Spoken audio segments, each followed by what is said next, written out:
बिस्मिल्लाहिर्रहमानिर्रहीम। अस्सलामुअलैकुम my YouTube family. उम्मीद करती हूँ कि आप सब खैरियत से होंगे।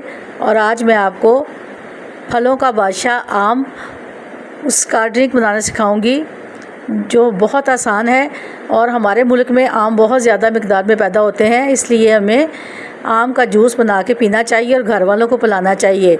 ये देखें, मैंने एक बड़े साइज़ का आम लिया है जिसको मैंने फ्रीज़र में रख के खासा ठंडा कर लिया था। और उसको मैं एक तेज़ नाइफ़ के साथ कट लगाऊंगी और कट इस तरह के लगाऊंगी कि जिस तरह क्यूब तैयार होती है, इस तरह क्यूब की शक्ल में ये टुकड़े बन जाएंगे। आप मेरे चैनल को सब्सक्राइब करें, लाइक करें, शेयर करें और बेल आइकन के बटन को प्रेस करें। और मैं आपको अब ये सिखा रही हूँ आम का ड्रिंक बनाना। इससे पहले भी मैंने आपको ड्रिंक बनाना सिखाए हैं जो कि आलू बुखारे का था, इमली का था और आड़ू का था, शिकंजवी थी। इस तरह के मैंने आपको ड्रिंक बताए थे जो कि गर्मियों में बहुत मुफीद होते हैं और इनको बनाने से और पीने से बहुत तस्कीन मिलती है।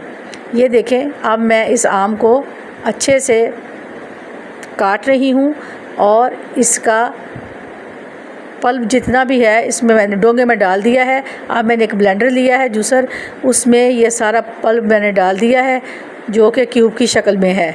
और अब मैं इसमें थोड़ा सा पानी डालूँगी। आप अपनी मर्ज़ी के हिसाब से पानी डालिए। मैंने 1 कप पानी डाला है और चीनी भी आप अपनी पसंद से डालिएगा। मैंने 2 टेबलस्पून चीनी ली है। और अब मैंने जूसर ब्लेंडर को ऑन कर दिया है ताकि ये हमारा जूस तैयार हो जाए।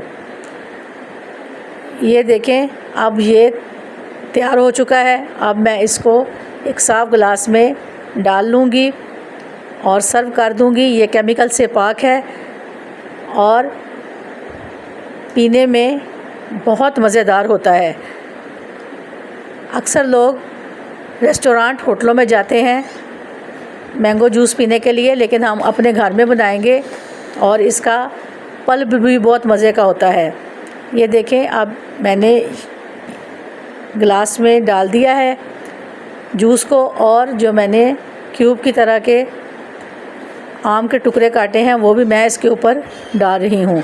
और ये ठंडा हो चुका है और ये मैंने आप लोगों के लिए तैयार किया है और आप ज़रूर इसको बनाइएगा। इंशाल्लाह आप भी बहुत अच्छा जूस बनाएंगी और घर वाले खुश होंगे, मेहमान खुश होंगे। गर्मियों में ये बेहतरीन तोहफ़ा है।